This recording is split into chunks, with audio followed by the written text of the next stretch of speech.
Dalam video kali ini, Akmal akan membahaskan tentang kes yang sangat ngeri berkaitan dengan Hello Kitty.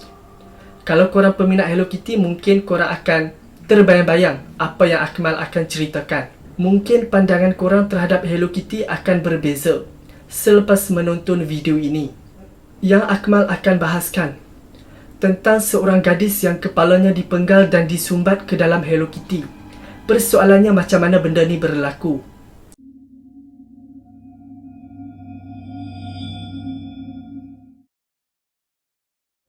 Kisah ini bermula pada Mei 1999. Seorang gadis bernama Ahfong yang berumur 14 tahun. Katanya dia stres ataupun tertekan. Dia pun pergi ke balai polis dan memberitahu polis. Katanya dia dihantui oleh hantu seorang wanita yang sangat menakutkan. Menurut cerita dia dihantui oleh hantu wanita yang diikat wayar elektrik dan dipenuhi dengan cecair merah. Pada awalnya pihak polis tak percaya sebab dia gadis yang bermasalah. Jadi diorang ingat mungkin dia berhalusinasi sebab ambil barang terlarang. Tapi bila budak perempuan ni kata yang dia terlibat dalam kes pembunuhan, dan dia kata dia tahu di mana jasad wanita tersebut. Katanya dia dihantui oleh hantu wanita tersebut selama berminggu-minggu selagi dia tak mengaku. Jadi sebab itulah dia datang ke balai polis untuk membuat pengakuan. Pihak polis masih skeptikal dengan budak ni, tapi diorang ikut dia ke sebuah apartmen di sebuah kawasan Kulin di Hong Kong. Sebaik saja mereka tiba di apartmen tu, mereka temui sesuatu yang sangat menakutkan, sesuatu yang menghantui hidup mereka. Ini bukanlah kes yang biasa-biasa. Dalam apartmen tersebut dipenuhi dengan Hello Kitty. Semua benda berasaskan Hello Kitty, tapi ada satu Hello Kitty yang sangat menonjol, bersaiz lebih besar berbanding Hello Kitty yang lain. Apa yang ada dalam Hello Kitty tu sesuatu yang sangat menakutkan orang ramai di sana, menjadikan ini satu kes yang paling kejam dalam sejarah di Hong Kong. Pihak polis pun ketakutan dan terkejut dengan kekejaman yang dilakukan manusia. Bahkan salah seorang penyiasat mengatakan dia tak pernah tengok sekejam ini. Dia tak pernah tengok kes sekejam ini sepanjang 21 tahun dia bekerja ataupun terlibat dalam pasukan polis.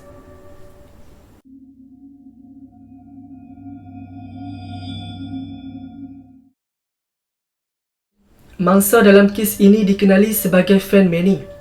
Katanya dia mempunyai kehidupan yang sengsara. Dia ditinggalkan oleh kedua ibu bapanya ketika dia masih lagi bayi. Dan kemudian dia dibesarkan di rumah anak yatim. Kita pun tahu, rumah anak yatim bukanlah sesuatu tempat yang anak-anak suka ataupun kanak-kanak suka. Bila usia dia 16 tahun, pihak rumah anak yatim membuat keputusan untuk buang dia. Sedangkan dia tak tahu hala tuju nak ke mana. Kesian dia terkapai-kapai. Selepas dibuang oleh rumah anak yatim, Fanny tak ada arah tuju. Sampailah dia berakhir tinggal di jalanan. Sehinggalah dia terlibat dengan dadah dan jenayah kecil demi sesuap nasi. Pada 1996, Fan bertemu dengan seorang lelaki di tempat dia bekerja di kelab malam sebagai penari. Dan mereka akhirnya berkahwin. Hasil perkahwinan, mereka dikurniakan anak lelaki. Untuk seketika Fan merasa sebuah keluarga yang dia tak pernah ada. Tapi, suami dia pun sebenarnya seorang penagih. Jadi korang dapat bayangkanlah macam mana kehidupan dia. Menurut jiran-jiran, mereka selalu dengar mereka ni berkelahi ataupun bergaduh hampir setiap hari demi anak dia. Fan pun buat keputusan untuk keluar daripada rumah tu. Kemudian bekerja di sebuah kelab malam sebagai pelayan. Dan pada masa yang sama dia cuba untuk kontrol diri dia daripada mengambil barang terlarang. Akhirnya dia berjaya untuk keluar daripada ketagihan. Dan kehidupan dia pun kembali normal.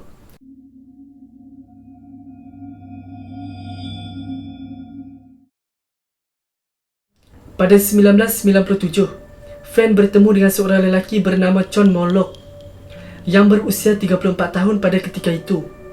Lelaki ni seorang pengedar dadah dan juga seorang ketua penjenayah yang mana akhirnya menjadi salah seorang pelanggan dia. Korang boleh bayangkanlah macam mana dia terlibat balik dengan dadah. Dia pun terlibat balik dengan dadah bila bertemu dengan lelaki ni. Sebagai pengedar dadah dan juga ketua penjenayah terancang, Chon Muluk ni seorang lelaki yang sangat berbahaya. Tapi Fan tak nampak semua tu sebab dia dalam keadaan ketagihan. Apa yang dia nampak pada lelaki ni adalah sebagai sumber untuk dia dapatkan barang terlarang. So Fan pun mula terlibat dengan lelaki yang sangat berbahaya ni sebagai seorang pekerja di kelab malam dan menjual diri. tak dapat nak menampung kehidupan dia sebagai seorang penagih. Fan melakukan kesilapan terbesar, sesuatu yang menggadai nyawanya. Dia mencuri $4,000 dari Moluk. Sudah tentulah lelaki ni marah dan memaksa dia untuk membayar balik, dan disertakan dengan $10,000 sebagai bunga. Fan yang ketakutan, dia pun cubalah lakukan apa saja untuk dapatkan balik $4,000, dan akhirnya dia berjaya untuk dapat $4,000 dan kemudian bayar kepada Moluk.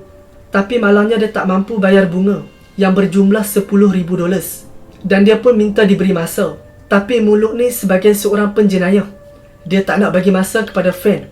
Dia pun lakukan sesuatu yang sangat drastik. Pada Mac 1999, Moluk ni upah 2 orang penjahat untuk culik Fan dan dibawa kepada dia. Moluk ni kurung Fan di sebuah apartmen, dan dia bawa kawan-kawan dia untuk buat apa saja terhadap Fan, dan mereka bayar Moluk untuk buat apa saja yang mereka suka terhadap Fan. Walaupun Moluk ni dah dapat duit hasil daripada kawan-kawan dia, tapi dia masih tak berpuas hati. So dia gunakan Fan ni sebagai contoh kepada wanita-wanita lain supaya jangan sesekali mencuri daripada dia. Di sinilah bermulanya titik hitam. Sesuatu yang berlaku, sesuatu yang menakutkan berlaku terhadap Fan.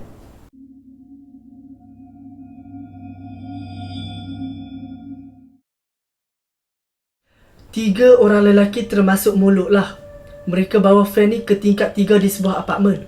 Mereka menyiksa dia, mereka melakukan sesuatu yang menyakitkan terhadap dia. Mereka ikat dia dengan wayar elektrik dan mula menyiksa dia.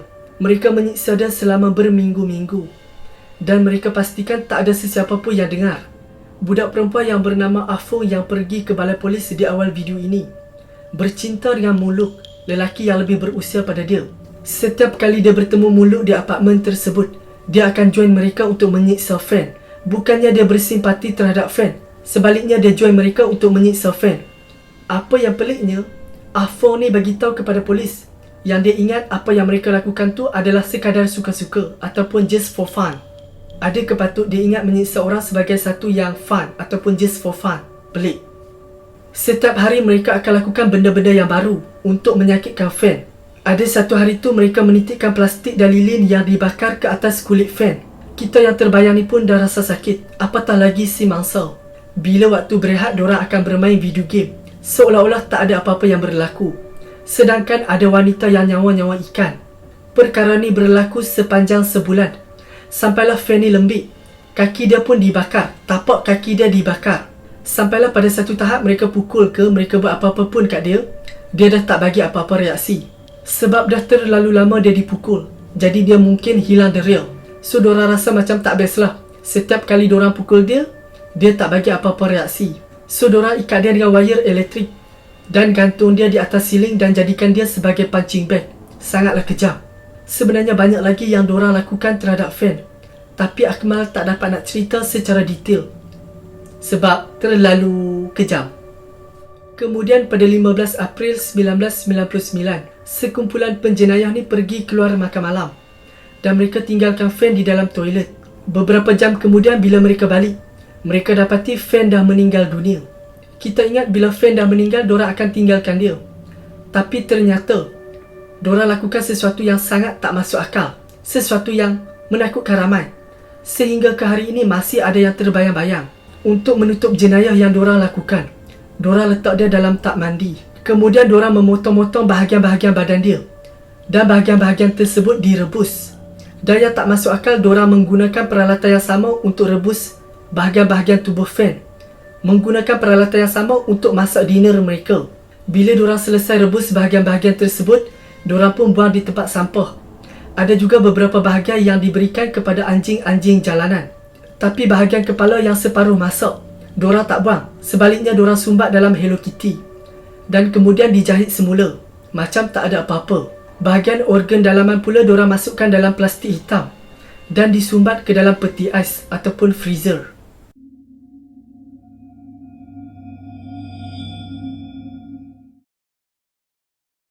Bila pihak polis menemukan semua benda-benda ni dalam apartmen tersebut, 3 lelaki tersebut ditangkap. Semasa dalam perbicaraan di mahkamah, budak perempuan yang berumur 14 tahun ni, yang bernama Afo, bukan membela 3 lelaki ni di mahkamah. Sebaliknya dia menentang dorang. Dia menceritakan secara detail apa yang berlaku dalam apartmen tersebut. Ketiga-tiga lelaki ni tak mengaku bersalah. Sebaliknya diorang saling salah menyalah antara satu sama lain.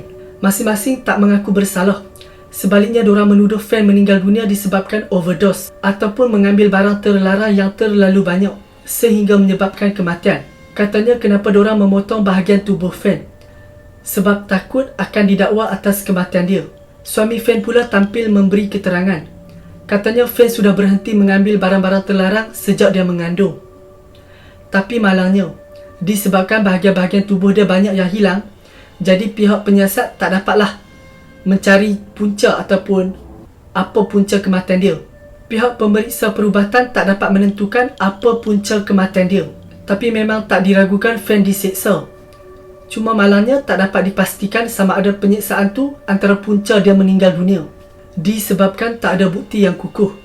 Jadi pihak juri tak mensabitkan kesalahan membunuh kepada pelaku-pelaku tersebut. Sebaliknya pelaku-pelaku tersebut disabitkan kesalahan yang lebih ringan dengan hukuman penjara seumur hidup. Tapi pelaku-pelaku ni boleh dibebaskan sekiranya berkelakuan baik dalam penjara. Sementara budak perempuan yang bernama Afon ni pula tak disabitkan apa-apa kesalahan kerana dia tampil memberikan bukti-bukti kepada pihak polis. Katanya pihak polis tak mungkin dapat bukti-bukti tersebut tanpa cerita daripada dia.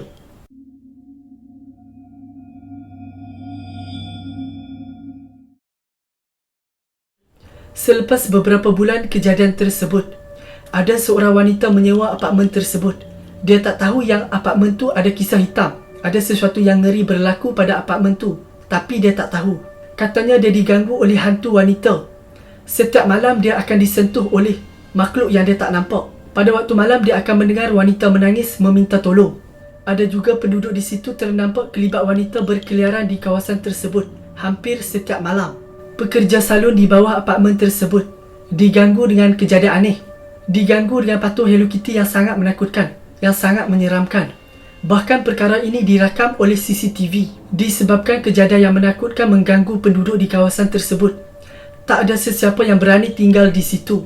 Semua penduduk berpindah. Dan akhirnya bangunan tu kosong. Akhirnya bangunan tu dirobohkan pada tahun 2012. Semoga kisah ini menjadi pengajaran untuk kita semua. Setakat itu saja untuk video kali ini. Kalau anda suka, bolehlah consider untuk subscribe. Semoga kita berjumpa lagi.